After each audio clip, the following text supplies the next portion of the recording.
안녕하세요. 루시나 산부인과 원장 김창훈입니다. 오늘도 임신 여행을 떠나볼 텐데 오늘 떠날 여행은 바로 임신 29주입니다. 29주에는 태아와 엄마에게 어떤 변화가 있는지 다들 궁금하시죠? 여행에 앞서 간단히 살펴보자면 태아는 빛의 감지가 발달해 자연광과 인공조명의 구별이 가능해 그에 맞춰 반응을 합니다. 그럼 엄마는 어떨까요? 이 시기 자궁 뭉침이 잦아져 배뭉침이 진통으로 이어지지 않도록 휴식을 잘 취하는 것이 중요합니다. 그럼 이렇게 대략적인 내용을 살펴보고 본격적인 여행을 떠나볼게요. 자, 그럼 태아의 성장과 발달부터 알아보겠습니다. 우선 태아의 외형적인 변화부터 보러 가겠습니다. 이 시기 태아의 몸 길이는 37에서 39cm이고 체중은 대략 1.25kg이 되죠. 전반적으로 몸짓이 커지면서 근육과 뼈도 발달해 발길질도 힘차게 하기 시작합니다. 온몸을 감싸던 배내털은 점차 줄어들어 어깨와 등에 드문드문 남게 되는데요. 한편 계속해서 피하 지방이 많아지면서 제법 태아의 모습이 통통하게 살이 오르게 되죠. 이렇게 피하 지방이 쌓이면서 체온 중추도 형성되어 스스로 체온 조절이 가능해집니다. 이렇게 스스로 체온 조절을 하게 되면서 태아는 엄마로부터의 독립을 준비하는 시기라고 보는데요. 그래서 이 시기에는 태아가 일찍 태어나도 90% 정도 확률로 생존이 가능합니다. 또 다른 외형적 변화로는 눈동자가 완전히 형성되는데요. 이렇게 형성된 눈동자를 이용해 초점을 맞추는 연습을 하게 됩니다.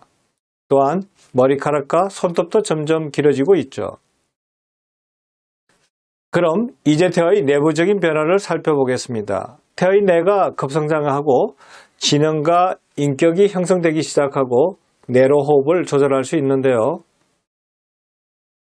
이렇게 뇌가 커지면서 신경세포들도 같이 발달하게 됩니다.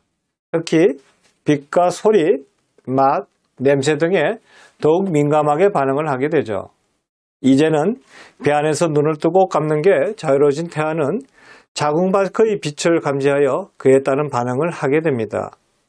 특히 빛의 감지가 발달하여 자연광과 인공조명의 구별이 가능하죠.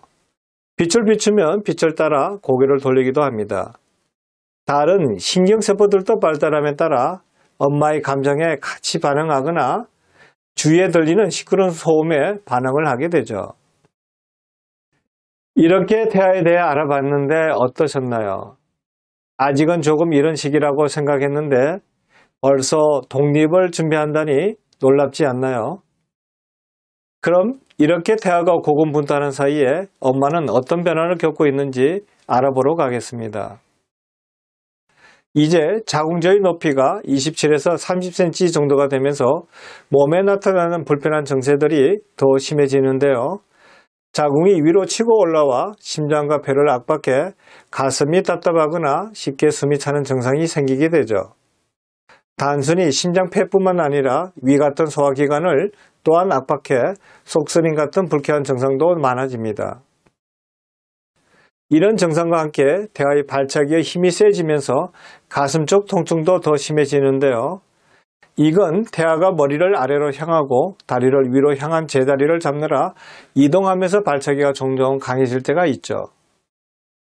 이때 태아가 갈비뼈 쪽을 발로 차며 통증이 심하게 느껴지면 잠시 안정을 취하는 것도 방법입니다. 아무래도 체중이 더 늘어나고 뼈의 크기도 더 커져 요통과 부종도 심해지는데요. 이럴 땐 혈액순환에 도움이 되는 스트레칭을 해주는 것이 좋습니다. 29주가 되면 자궁 수축이 서서히 생기게 되는데요. 보통 하루에도 4에서 5회 정도 자궁이 딱딱하게 뭉쳤다가 풀어지는 느낌이 들죠. 한 번 뭉쳐올 때는 무시해도 되지만 반복해서 자궁 수축이 오는 경우에는 잠시 휴식을 취하는 것이 가장 바람직합니다. 이렇게 쉬고 있는데도 자궁 수축이나 배뭉침이 사라지지 않고 반복적으로 나타날 때는 조산의 위험성이 있을 수도 있어 병원 진찰을 받으셔야 하죠. 임신 29주에 겪게 되는 또 다른 변화로는 피부 트러블을 꼽을 수 있는데요. 임신 중에는 원래 여성 호르몬과 항체 호르몬 영향으로 피부에도 변화가 생기죠. 사람에 따라 개인차가 있기는 하지만 일반적으로는 피부 트러블이 많이 생기게 됩니다. 특히 피지 분비가 늘어나 여드름이나 뾰루지가 잘 생겨 피부 고민이 생기는 분도 많은데요. 이럴 땐 FDA 승인을 받은 제품인지 확인하고 관련된 화장품을 쓰는 것도 방법입니다. 여드름이나 뾰루지 외에도 색소 침착도 늘어나 기미, 주근깨도 많이 생기는데요. 기미, 주근깨는 자외선을 잘 차단하는 것이 가장 좋습니다. 이 외에도 질 분비물이 서서히 많아져 외음부에 가려움증이 생기는데요. 이건 엄마의 몸도 원활한 출산을 위한 준비를 하는 과정에서 자궁경부에서 나오는 분비물의 양이 증가합니다.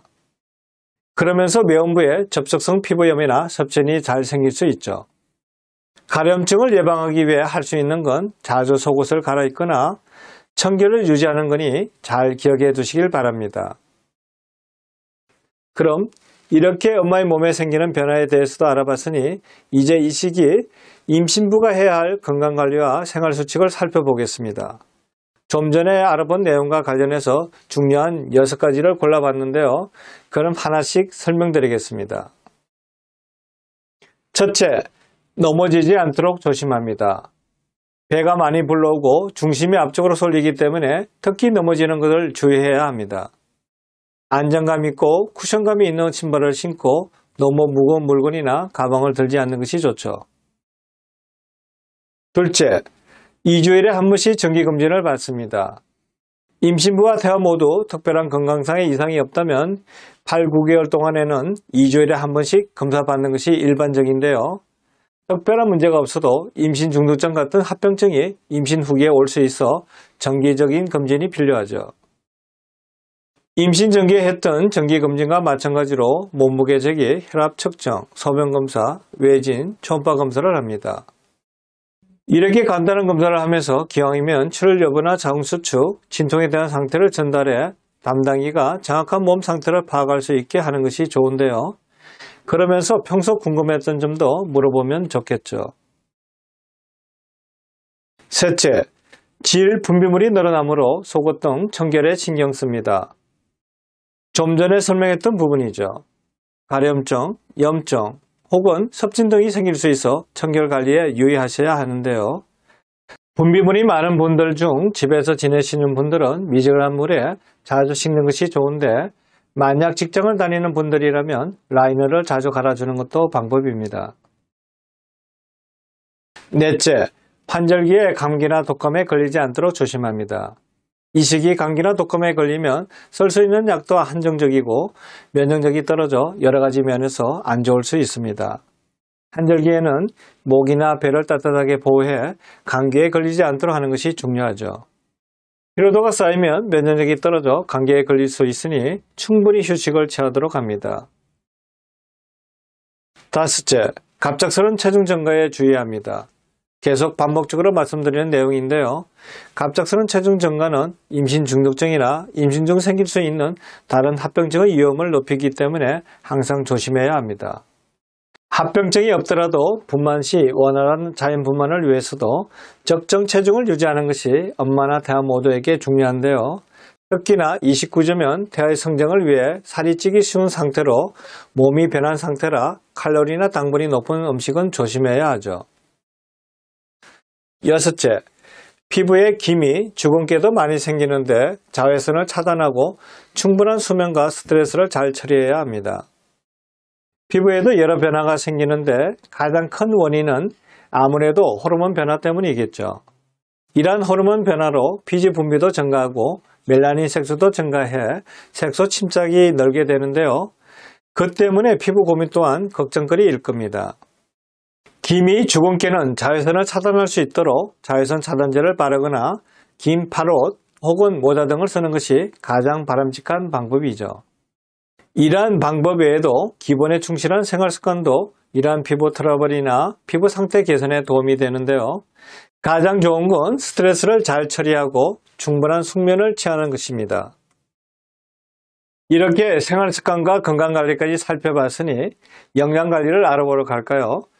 영양관리는 중요한 5가지 정도만 짚고 넘어가겠습니다. 첫 번째, 외식은 되도록 줄입니다.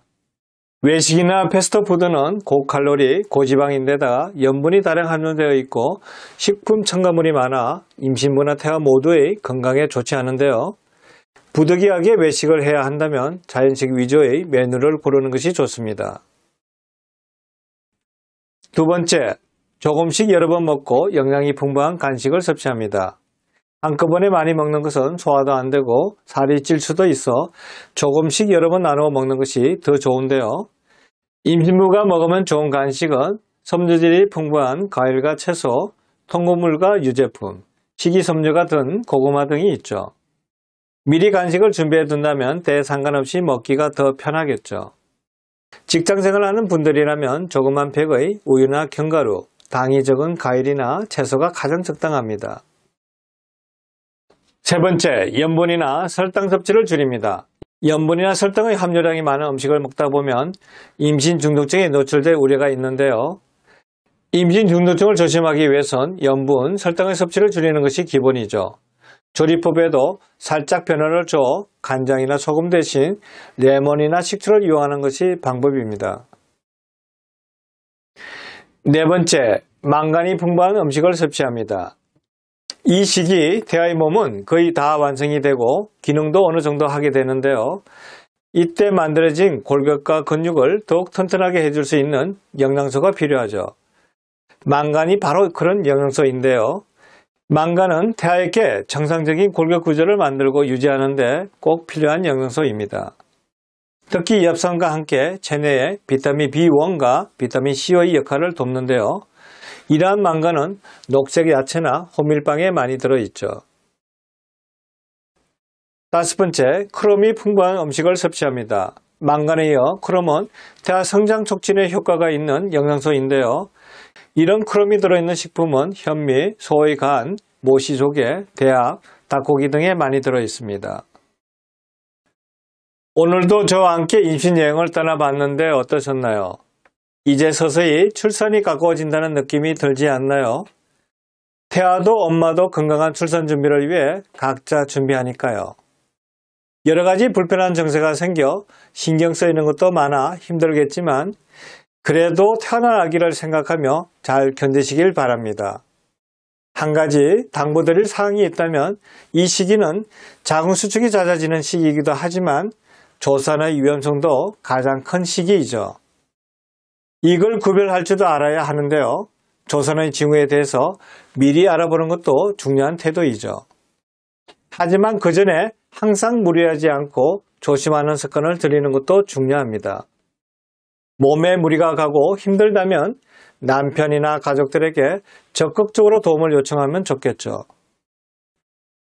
그럼 다들 행복한 임신 생활을 하길 바라며 오늘 강의는 이만 마치겠습니다. 오늘도 행복하세요.